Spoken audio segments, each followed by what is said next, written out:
लोभ, ज्याला लोभ नाही ते काम, दोन्ही नाही तो क्रोध.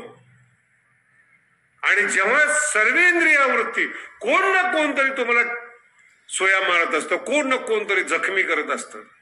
प्रेम देणारा आत्मा असतो, परमेश्वर असतो. प्रेम माणसाकडे नाहीच, मागूच नका. शब्द पुन्हा सांगतो, प्रेम माणसाकडे नाहीच. जर प्रेम असतं तर तो दुःखी का असता. सर्वेंद्रियावृत्ती घेऊन खूप विस्तारपूर्वक विषय आहे. जितकं आपल्या पदरात पडल, शेवटचा दिवस आहे तितकं घ्या. आणि ती वृत्ती जेव्हा आतमध्ये आत्म्याला मिळते ना, बाहेरचे सुख दुःख विसरून जा. काय खातो आम्ही कासया, कैसे हे लागते नेनमुक्ती, जगद्गुरु तुकोबराय सांगतात. काही कळत नाही. कोणी निंदा कोणी वंदा, न निंदेचे शब्द त्रास देतात, न वंदनाचे शब्द. कोणी चांगलं म्हणलं तरी ते कानात जात नाहीत, कोणी वाईट म्हणलं तर हृदयापर्यंत पोहोचत नाहीत. हृदय देऊन टाकलेले आत्म्याला, हृदय सागर स्वरूप झालेले. ज्ञानोबांची ओवी ऐका, किती सुंदर आहेत पहा. ना तरी समुद्राची होऊनी ठेवले, शब्द ऐका, लहान नाहीये. समुद्राची होऊनी ठेले, तेवी चित्ताचे चैतन्य झाले. चित्ताचे चैतन्य झाले. याता यात निमाले घनानंद जे. काय ओवी, चित्ताचे चैतन्य झाले. बस हेच रूप आहेत, ह्याच भाव आहेत. जेव्हा चित्ताचं चैतन्य झालं ना, चित्तच राहिलं नाही. दुःख देणार कुणाला, काय लक्षात ठेवणार, काय घडलं काय कळणार तुम्हाला. म्हणून भाव हे दोन मार्ग ज्ञानोबा यांनी सांगितलेले आहेत. एक तर भाव धरोनिया वाचे ज्ञानेश्वरी एक, नाहीतर विद्वत्तेनं बुद्धीनं ज्ञानेश्वरीची सेवा कर. हे दोन मार्ग आहेत. जर तुला ईश्वरापर्यंत भगवंतापर्यंत जायचं असेल, हे दोन मार्ग आहेत. या दोन मार्गाने जाता येतं. बुद्धीने पार करता येणार नाही शब्दाचा सागर. शब्द समुद्रासारखे आहेत, ओलांडता येणार नाहीत. म्हणून सगळ्यात सोपा मार्ग आहे समर्पण. सगळ्यात छान मार्ग आहे श्रद्धा. सगळ्यात चांगला मार्ग आहे सद्बुद्धी, समर्पण. एकदा समर्पण केलं ना, आपोआप त्याचे गुण आपल्या अंगामध्ये येतात. ज्ञानेश्वरी नटखट आहे, तुमचं अंतःकरण सुद्धा तितकं प्रसन्न राहणार आहे. गंभीर नाही ज्ञानेश्वरी. हे चित्रकारांनी फोटो काढलेत, ज्ञानोबा समाधीमध्ये बसलेले आहेत. हे चित्रकाराचं मत आहे की योगी शांत असतो, पण ज्ञानेश्वरी वाचा. ज्ञानेश्वरीच्या ओव्या चंचल आहेत, चतुर आहेत, रसिक आहेत, अर्थानं आणि रसानं भरलेल्या आहेत. ओवी भेटली ना, परमात्मा भेटल्यासारखा वाटतो. हिला ज्ञानेश्वरी म्हणतात. आपण ओवी समजतो, ती अप्सरा असते, रसानं ओथंबलेली असते. तिने आपल्याकडे पाहायचं असेल तर समर्पण पाहिजे, भाव पाहिजे तुमच्या अंतःकरणामध्ये. जेव्हा भाव प्रगट होतो, ओवी उकलते हो, आपलं स्वरूप दाखवते ओवी. आणि जेव्हा तुम्ही ओवीला भेटता, आलिंगन देता त्या ओवीला, ज्ञानोबा खूप सुंदर सांगतात. एकदा त्या ओवी स्वरूप झालात, आलिंगणे संताच्या ओवीची या दिव्य झाली माझी मस्तक हे पाया. ज्ञानेश्वरीच्याच ठेविता, नाहीच दुसरं कोणी. इतक्या सुंदर ओव्या, इतक्या अर्थानं भरलेल्या ओव्या आहेत. म्हणून हा मार्ग आहे. बुद्धीला ज्ञानानं सजवा किंवा हृदयाला भावानं भरा. कोणतं सोपं वाटतंय तुमचा विषय. पण वारकरी संप्रदायामध्ये जर तुम्ही पाहिलं, भावानं भरलेली लोक आहेत. सकाळचा काकडा असेल तो भावानं ओथंबलेला आहे. अर्थ पाहण्याचा प्रयत्न करू नका बरं का काकड्यामध्ये. काही काही लोक फार विचित्र आहेत. त्यांना वाटते काकड्याचा अर्थ सांगावा. उठा पांडुरंगा प्रभात समयो पातला. एका शिकलेल्या माणसाने विचारलं, का हो देवाला उठवायची गरज आहे का. नाही, अगोदर तुला उठवायला पाहिजे. मराठी कळते का. देवाला उठवत नाही आपण, देवाच्या निमित्ताने आपण उठतो. उठणं म्हणजे जाग होणे. मग सकाळचे अभंग जागे करतात आपल्याला आणि ती मनातले भाव प्रगट करतात. माझा खूप आवडता विषय आहे. भाव म्हणजे काय त्याच्यातलं एक उदाहरण सांगतो तुम्हाला. वर्षातली वारी करायची, एकादशी, आषाढी आणि कार्तिकी. चुकली एक वारी, अंगात ताप आला तुकोबारायांच्या. होतं जीवनामध्ये कधी कधी असं, लोक फार टेन्शन घेतात. वारी चुकली, वारी चुकली, चुकली म्हणून जास्त चोच मारतात. एक तर आपल्याला दुःख आहे चुकलं म्हणून, त्यांनी येऊन पुन्हा माकडाला जर जखम झाली ना ते जिवंतच राहत नाही. माहिती का तुम्हाला? नाही ना. माकडाला जखम झाली जिवंत नाही राहत. असं जखम कुठेही जखम झाली ना दुसरं माकड येऊन असं पाहत. उत्सुकता आहे ना. जखम म्हणजे काय? तिसरं माकड येतं, ते अजून चौथं येतं, आता टोळी ना ती. ही एक जखम आहे, ते लागलेली थोडी जखम पूर्ण शरीर फाडून टाकते. नाही कळलं तुम्हाला? संसारिक लोकांना दुःख सांगितलं ना, सगळ्या गल्लीमध्ये शहरामध्ये तुमचं दुःख मोठं होऊन जातं. कुठे गेले की लोक तुमच्याकडे शासनक दृष्टीने पाहतात. म्हणून जखम होऊ देऊ नका. जखमी जर झालात ना तर माकडाच्या संपर्कात राहू नका. एक वारी चुकली जगद्गुरु तुकोबारायांची, ताप आला अंगामध्ये. माझ्या दृष्टीने खरी वारी तीच आहे. आता तुम्ही कल्पना करा ना की जगद्गुरु तुकोबाराय वारी चुकली, पण चुकलेल्या वारीला जेवढं देवाची भक्ती झाली ना तेवढी कधीच होत नाही. तुकोबारायांनी 66 अभंग लिहिले वारी चुकल्यानंतर. जुन्या काळातली वारी होती, 30 दिवस लागायचे. तुम्ही भाग्यवानात एका दिवसात पंढरपूरहून परत येता. विचारा, का नाही सकाळी गेलो पंढरपूरला, वडापाव खाल्ला नाही महाराज, एकादश होती. अरे वडा म्हणजे शाबुदाचा वडा समजा ना, तुम्हाला नेमकं वडाच काय आहे? चंद्रभागेत स्नान केलं, मुखदर्शन केलं, म्हणलं कोणाच? संध्याकाळी घरी मुख पाहायला.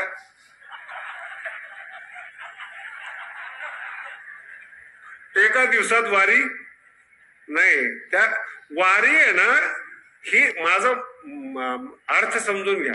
वारी ही नाही चालण्यासाठी, संसारातले दिवस बाहेर काढण्याचं वारी निमित्त आहे.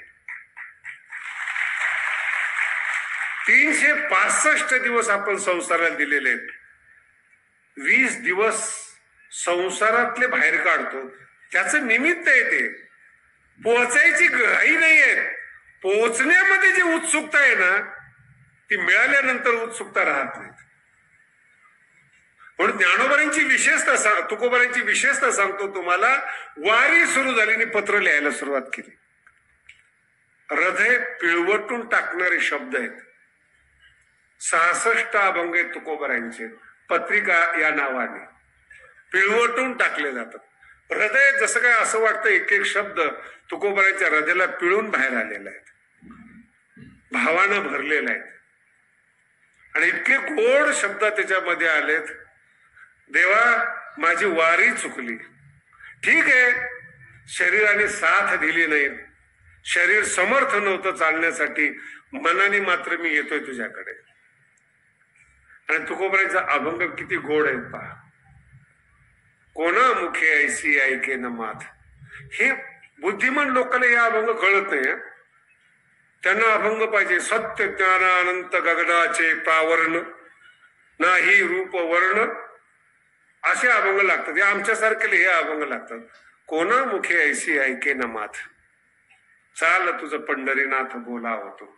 देवा असा कोणता दिवस माझ्या जीवनामध्ये भाग्याचा येईल, भगवंताने निरोप पाठवावा, चल तुला देव बोलवतोय म्हणून. तो दिवस भाग्याचा आहे. हे जीवन आहे, हे भावगुरु. ब्रह्म कसं आहे, अनादि अनंत आहे, शांत आहे, अनंत आहे, ते तुझं काम आहे. तू का म्हणे तुम्ही करा घटापटा, आमच्या वाटेला येऊ नका, ते बुद्धीचं काम आहे. काय ओवी बघा, अभंग पहा तुकोबारांचा कसा आहे. कोणा मुखे ऐसी ऐके न मात. आमच्या काळातल्या शाळा फार चांगल्या होत्या हो. आता जर मास्तरने चापट मारली ना त्याच्यावर गुन्हा दाखल होतो. काय पोरं भाग्यवान निघाले शिका, नाही तर 10वी पर्यंत नापासच होत नाही. असे 5 झालेले पोर आहेत. जन्मताच पास होऊन आलेले ते, अजिबात शिक्षक त्यांना मारत नाहीत. आमच्या टायमाला जे आमच्या वयातले माणसं असेल त्यांना माहिती, जर चुकलं ना 4 जण यायचे तर 4ही हाताला, एक जण 2 हाताला 2 जण, 2 पायाला 2 जण, आणि त्याला वडून शाळेत न्यायचे. म्हणजे पहिली फजिती रस्त्याने, शाळा बुडवली म्हणून 4 जण धरलेले त्याला, आणि दप्तर ती 5व्याच्या खांद्यावर, जसं काही यात्रा चालली. आता ही झाली फजिती. तिथं गेल्यानंतर मास्तरचे धूत होते,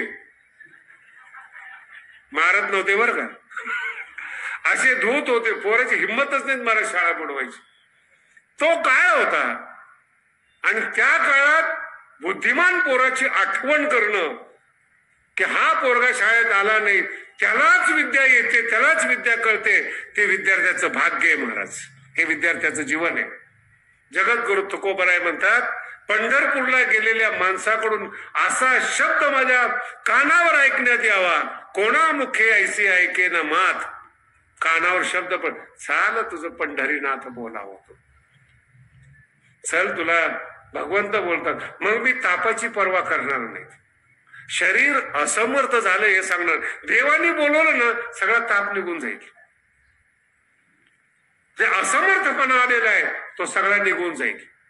काय शब्द मला 66 अभंग आहे, तुम्हाला थोड्या वेळात तरी मी काय सांगणार. फक्त तुकोबरायांचा भाव प्रकट करतोय. एक एक अभंग आहे. जगद्गुरु तुकोबराय म्हणतात, पंढरपूरला वारी मोठी आहे, अनेक संत महंत पंढरपूरला येतात, एवढ्या लोकात माझी आठवण येईल का देवाला. काय विचार काय. आणि तुकोबरांचे शब्द पहा, देवाला अनेक पोरं मुली येतो, मज ते माहेर अनेक नाही.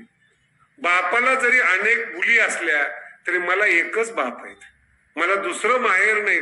म्हणून देव जरी यात्रेत गुरफटला मला विसरून नाही चालणार.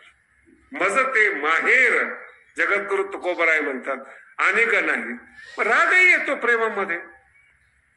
जगद्गुरु तुकोबराय भलत असेल तर तुकोबरायला बोलतात आणि पुन्हा समजून सांगतात, अरे खूप वाईट बोललो मी भगवंताला. वाईट बोलल्यानंतर रागवेल तर ना. मराठी कळली का तुम्हाला. ही भाव शब्दाचा अर्थ आहे. कोपोनिया काय देईल उत्तर, रागवून का होईना बोलेल ना माझ्या बरोबर. ठीक आहे, रागवलं असेल पण गप्प बसणं हे दुःखदायी आहे. हृदय तोडणार आहेत, रागवू दे, रागवून का होईना माझ्याशी तो बोलेल. काय तुकोबरायांचे शब्द, कोपोनिया काय देईल उत्तर. मी त्या उत्तराच्या प्रतीक्षेमध्ये, रागवू द्या. प्रेमामध्ये रागवणं वाईट नाहीये. उलट ज्ञानोबराय म्हणतात, रागवलं तर प्रेम डबल होत. रोसे प्रेम दुनवटे पडयेते जेनी, हा शब्द विसरू नका. आवडणाऱ्या माणसाने रागवलं तरच प्रेम डबल होतं, नाही तर असलेलं नष्ट होतं. मग कुणी कुणावर रागवू नका. त्यात तुकोबरायांनी सांगितले रागवायला. इतका लांब अर्थ नेऊ नका आमचा. पडयेते जेनी, आवडत्या माणसाने जर रागवलं, कोपोनिया काय देईल उत्तर. रोज चित्ताची तळमळ आहे महाराज, रोज अभिव्यक्त करतात. तुकोबराय म्हणतात, बोटावर दिवस मोजतोय.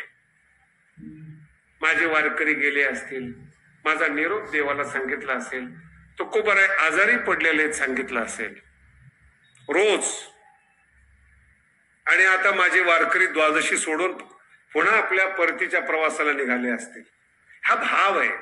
इथं ज्ञान नाहीये, हृदय सक्रिय आहे. इथं मेंदू लावायचा नाहीये, मेंदू लावण्याचा विषय संपलेला आहे. भाव सक्रिय करायचा आहे, हृदय सक्रिय करायचंय. आणि एक एक दिवस हा मुक्काम संपला असेल, तो मुक्काम संपला असेल, तो मुक्काम संपला असेल, असं करत करत मुलाची आई जशी वाट पाहते, आतुरलेले डोळे असतात. ते डोळ्यांना सुद्धा ज्ञानोबरायचे उपमा वेगळ्या वेगळ्या असतात. वाटुली पाहता शिनले डोळुली. डोळे नाही का, हे डोळे फार वासनामय असतात. तर डोळुले जे असतात ना ते प्रेममय असतात.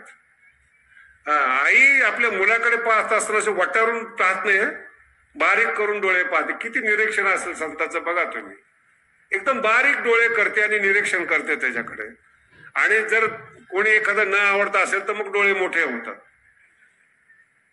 पाहिलेत ना तुम्ही? मी तुमच्याबद्दल नाही बोलत. वाटुली पाहता शिनेले डुळुले, छोटे छोटे डोळे, प्रेमाने ओथंबलेले, पाण्याने भरलेले डोळे. आणि जसे पंढरपूरून वारकरी येतात, एक एक शब्द हो, भागली ती देवा माझा नमस्कार घ्यावा. तुम्ही माझ्या माहेरून आलात, पंढरपूरवरून आलात, माझा नमस्कार घ्यावा. बसतात खाली आणि त्यांना विचारतात, का हो भगवंतानी माझी आठवण काढली होती का? एवढी एकच गोष्ट आहे, प्रेमाला काहीच लागत नाही, माझी आठवण काढली होती का? हे जीवन आहे. देवाने विचारलं होतं का की सगळे आले पण तुकोबराय आले नाही? तो जो वारकरी होता तो खानदानी होता महाराज, त्यांनी देवाचा निरोप सांगितला. एक शब्द आला, तो शब्द ऐकल्याबरोबर त्याच पत्रिकेतला अभंग आहे, अमूप जोडिल्या सुखाची राशी. उपमा येता येणार नाही एवढं हृदय आनंदाने भरून आलं. अमूप जोडिल्या जोडिल्या सुखाची राशी, पार त्या भाग्याशी नाही. काय एकच शब्द फक्त देवाने आठवण काढली, विचारलं तुमच्याविषयी, तन्मय होता अंतःकरण. म्हणून ज्ञानेश्वरी भावनेतून जा आणि बुद्धीतून जा. नाही समजली तर समजण्याचा प्रयत्न करून घ्या, भाव धरा, हृदयानं सक्रिय करा. संवेदनशील हृदयाला ज्ञानेश्वरीच्या ओव्या आपोआप प्रकाशित होतात. लक्षात येते? प्रकाशित होतात हृदयामध्ये. हे तुकोबरायचं जीवन आहे. नाही तर 400 वर्षापूर्वी न युनिव्हर्सिटी आहेत, न पुस्तकालय आहेत, न शिक्षण आहेत. त्याही काळामध्ये गाथा जन्माला येतो. ह्याच भाव शब्दाचा अर्थ आहे. यालाच भक्ती म्हणतात. जगद्गुरु तुकोबरायचा अभंग भाव, आणि तो भाव म्हणून ज्ञानेश्वरीमध्ये जे महत्व आहे, भाव एक कच्ची अवस्था बरं का. भावातूनच पुढे भक्ती जन्माला येते आणि भक्ती पिकल्यानंतर त्याला प्रेम म्हणतात. ही पुढच्या अवस्था आहे. म्हणून जेव्हा तुम्ही ज्ञानेश्वरीकडे याल, फार डोकं लावू नका, कळालेच पाहिजे ओवी अशी करू नका. हृदय शुद्ध ठेवा, ओवी भाव प्रगट करेल. म्हणून तुम्हाला मी मगाशी भाव शब्दाचे अर्थ सांगितले. ओवी भाव प्रगट करेल. जिथे आपण जमलेलो आहोत भगवान बाबांच्या दरबारामध्ये, इथे भाव महत्वाचा आहे, मेंदू महत्वाचा नाही. मुंबई पुणे इथे सप्ते नाही होत. वाड्या तोड्याने बाबाचे सप्ते होतात. भावांनी भरलेलं हृदय आहेत. 70 लाख रुपये खर्च करतात आणि हे खर्च करून पुणे येतात. पण देव कर्ज कुणाचं ठेवत नाही. म्हणून जेव्हा ज्ञानोबरायाकडे याल, प्रार्थना करा ज्ञानोबरायाला, नसेल आमच्या जीवनामध्ये पण आम्हाला माफ करा, आम्हाला मांडीवर घ्या. एक ज्ञानोबरायांचा दृष्टांत आहे, भावपूर्ण आहेत. त्या दृष्टांताने आजच्या ज्ञानेश्वरीची आपण सांगता करू. भगवान श्री ज्ञानोबराय लहानपणी 4-5 वर्षाचे असताना, तर ज्ञानोबराय ज्ञानेश्वरी ज्याला कळते ना त्याला कळतात की ज्ञानोबराय किती खोडकर होते. निवृत्तीनाथ शांत होते, काका अनुयायी होते, मुक्ताबाईचा तर प्रश्नच नाही.